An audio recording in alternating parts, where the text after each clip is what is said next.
So it's cool you guys joined the challenge. You guys taught me a little bit about it too. Health is super important, first of all. So very cool for everyone being here. It's my favorite thing. It's why I became a doctor. And to go on that, the reason I became a doctor was not necessarily to put people on medications, have people come in and treat symptoms. I've always been passionate about health and preventing disease, getting people healthy. At a young age, I kind of knew that by doing nutrition and fitness myself and realizing that, oh, if I control these things, I feel better and I'm healthier. You know, I think I had some high blood pressure and high cholesterol when I was in college, and the nutrition aspect and the working out aspect really helped. And it showed, all right, I can prevent this. I don't need to end up like this. You know, a lot of my family has a family history of heart disease and diabetes. And maybe we all see it in our day-to-day lives on commercials. It looks like it's a normal thing, but it doesn't have to exist. It can be prevented. And the crazy thing is that most of the diseases that we have in America can be prevented. So when we talk about healthcare and lowering healthcare costs, no one really brings up preventing the disease, which could eliminate so many issues. And it all comes down to your lifestyle, how you eat, how you move, everything you do. Now, it's not to say the healthcare system is not amazing. I work as a doctor, I have to do that. A lot of people benefit from it. A lot of people need to be treated for symptoms, but there is a lot of things that we can do to get better. And this is just like ironic, but like the truth in a way. It's like, this is what we do. People come in and they say, all right, you're diagnosed with type 2 diabetes. We've got this medication for you, but we're not really addressing the underlying factors. So you keep on doing your thing and we keep upping the insulin and upping the medications. And again, that's great. It can be very helpful for certain people in certain stages of their lives, but it's kind of seems a bit weird to me in a way if I'm not helping you do the real thing. So my mission kind of for the end of this talk is just to have you walk out of here with like a good understanding of overall nutrition. Obviously it's about 15, 20 minutes. I can't get into anything, but I just want to give you the basic fundamentals that we probably all should have been taught when we were back, you know, in elementary school, so we could have been empowered and informed and made healthier decisions. But today I'll give you kind of a short summary. The way I think about nutrition is essentially like two things: energy and nutrients. Most people think about food, I'm sure you guys, it's mostly calories. You hear calories and the energy, and that's sort of what we think about. And you're not wrong to think of nutrition like energy, because most of what we eat is then gives our body the energy to do things. Most of the nutrients that we take in is used to do things. Actually, sitting here right now, energy is being used at rest, to breathe, for your heart to work, for your brain to work, for all these functions that are going on. Most of the food that you eat goes to just your basal metabolic rate. That's just the rate at rest. The rest of your calories will then go to you working out. Like your F45, you need the energy to then do things. So that'll be the rest of your calories, and anything extra you eat then gets stored as fat. That your body is efficient and it doesn't waste. So if you eat extra calories than you use, you will store it as fat. That's how it works, pretty simple. Now, I know I spoke with some of you before, and this is probably a big misconception, is not realizing that nutrition is not just calories, but it's also the nutrient aspect, the building blocks, because what you put into your body also makes you up. And so there's different types of nutrients that are all in different types of foods. All these different types of nutrients do different things for your body. You've got the macronutrients and the micronutrients. And yes, most of the macronutrients give you the energy, but they also perform other important functions for your health in your body. And we know micronutrients like vitamins and minerals also give you important functions as well. So I'll get into both briefly, but from now on, just think of nutrition as two things. It's a good, simple way to think about it. When you put food into your body, realize it's not just calories. Are you getting in the appropriate nutrients as well? So let's go through some of the macronutrients. The carbohydrates, fats, and proteins, the three main ones. Alcohol is also a macronutrient. For some people, it's important, and that's okay. It makes yeah, exactly. I mean, it's part of life. It's not just, we also eat for enjoyment, or we have the luxury in America to eat for pleasure. It turns into one of the largest reasons why we eat, and we would cut back a little bit, but it is a reason why we eat, social and for fun. So don't forget that too. This is personal. Not everyone wants to be a fitness model, but you can incorporate that as well. So carbohydrates, some people hate them and some people love them. That's how it is. Who here likes carbohydrates? All right, cool. Who doesn't? Yeah. I feel like Who they knows feel- what they are? Alright, Yes, exactly. Good question. So carbohydrates tend to get a bad rap, but they are your body's preferred energy source. When you eat a carbohydrate, your body can break down that energy source pretty quickly and use it right away, which is why we like it. What's also cool about carbohydrates is we can actually store it in our body like kind of like a wallet for later. We can store some in our liver and in our muscles. So when we come to F45 and get a great workout in, we've got stores that can go right to us and use it up right away.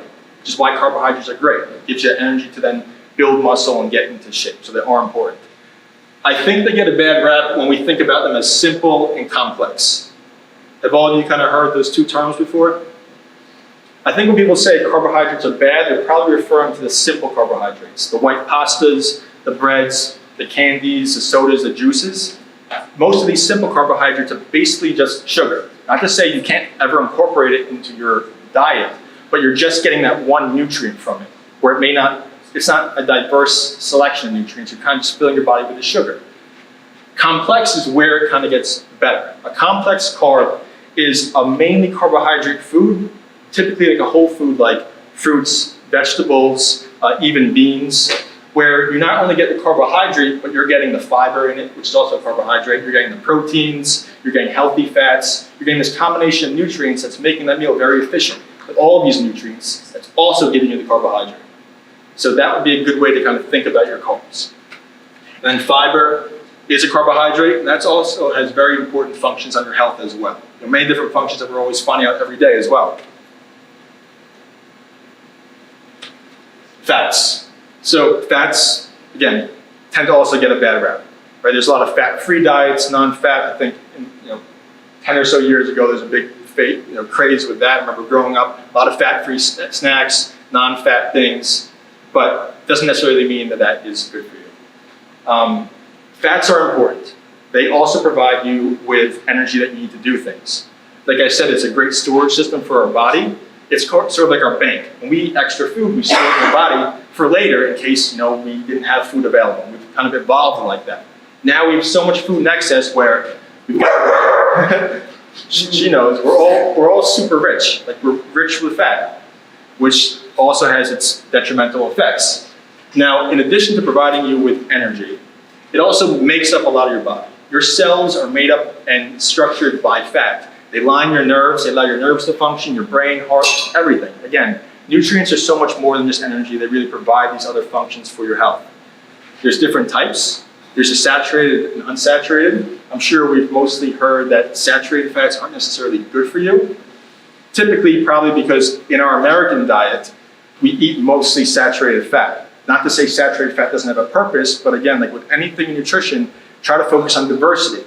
If you maybe start incorporating more whole foods into your diet, you may start to get unsaturated fats, omega-3 fats, and these essential fatty acids, which are vital to your body. So focus on a diversity. Don't ever say one nutrient is bad. What I was saying is that typical American diet is usually mostly saturated in omega-6s, and then we end up saying that those are bad fats. But in reality, it's just we're not getting the right ratio. You also need those fats, but you also need the healthy fats, and you'll find that in like the whole foods as well. Protein. So speaking with you before about protein, this is one where, and you said, that's funny that you said that not all protein is equal, because that's what I always say too. A lot of processed foods will tell you we've got this X amount of protein in it, and they'll market to you like that. Doesn't mean that that's a good option.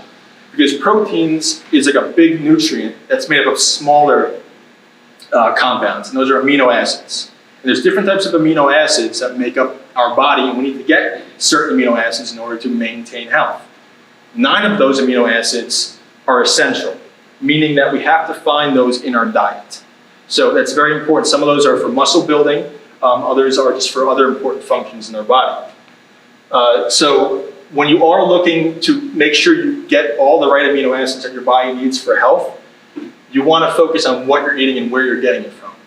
So animal protein tends to supply you with all the essential amino acids. You don't necessarily have to worry about not getting the right amounts.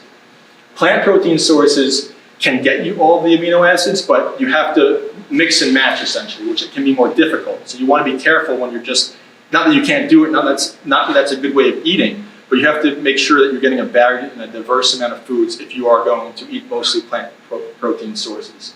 Especially particular if you are getting like plant protein shakes for muscle building, like if that's something that's also marketed, they may not have the right amino acids as well to promote that muscle growth. And the vitamins and minerals, there's a lot of them, I'm not going to go through them, but this is also something that's important that you're going to find in whole foods that have so many different types of functions on your body and prevent disease, essentially. So weight loss and maintenance is something I want to touch on because obviously a lot of us, when we think about nutrition, we think about weight. So, like I said before, big part of nutrition is energy. And so it's somewhat simple. You eat more than you use, you're going to gain extra weight. There are some more complexities, but that's kind of the basis. When you are trying to lose weight or maintain a healthy weight, in order to do it the right way, you never want to sort of do things in a drastic change. You want to take things slow because your body will have an equal response to that drastic change. Your body does not want to lose weight. We want to keep it on us. And that's probably through evolution. Some of us more than others. So you always want to take a slow approach when it comes to losing weight. I typically recommend, on average, focusing on like a 250 to like a 500 calorie deficit at most on an average day. That's about a half a pound to a pound of weight loss a week that'll get you. So kind of be safe in those amounts. Everyone's different. Everyone can tolerate different things. But if you go low and slow, it's a safe way to lose and maintain a healthy weight. You jump too big, it's just not sustainable. You know, I'm sure we've all been through this, even myself. I was younger, I was doing all the same things too. So I would say, how do we eat a healthy diet? It takes time. You know, there's lots of fad diets.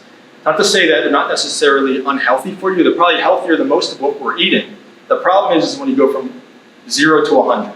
You go from your diet to like the new diet on TV. It's not gonna last because it's not you.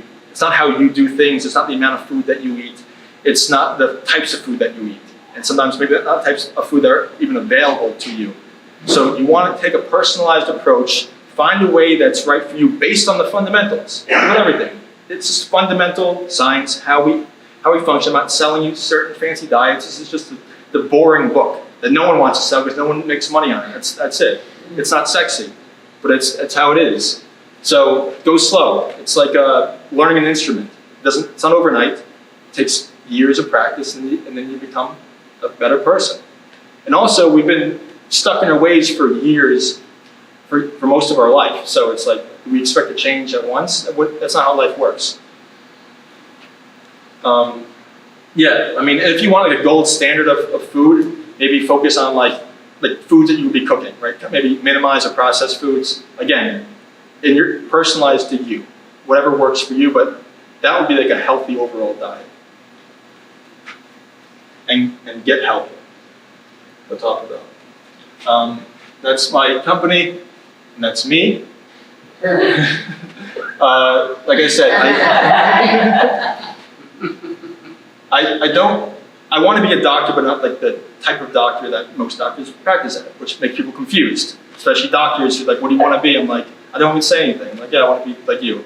So like, oh, great. But this is what I want. I want to help you prevent disease. So coaching, and you get that here at F45 with the exercise, but there's a nutritional aspect as well. It's the same thing. It's like a personal trainer for your nutrition, because nutrition is an everyday thing that you have to do and stick with and stay accountable and stay motivated. You're gonna have good days and bad days. You're not gonna want to do it. You're not gonna see the results that you like. So you need someone to cheer you on, motivate you, keep you accountable, and make sure that you're eating how you should be eating. And that's why I love coaching. It's why I got into it. It's why I want to help. It's how I want to help others through getting coaches. That's why I do a healthy coach. It's no diets. It's no like one size fits all things. It's just you work with a great coach to help you find how you want to eat based on your lifestyle. Just real, raw, healthy eating. And it's affordable. These are some links. I'm sure Hannah will send you some stuff too. So what's cool is I'm working with Hannah, and I created a special 2-month program for all F45 members, which is cool. It's good money off, but it gives you that 2-month, that 8-week, meshes up with the 8-week challenge here, so you get like a dual, approach to your health that we'll send out, or if you want to take in the link. And then if you want Instagram, I'm trying to come up with like educational content that can kind of help you. You know, people may think it's boring. I think it's like cool health stuff that we need to know. And then if you want to reach me, and I think that's it. All right. Thank you all for coming. That's cool that you guys are here because it's nice to talk to people who like care about their health. Don't get that all the time. Any questions?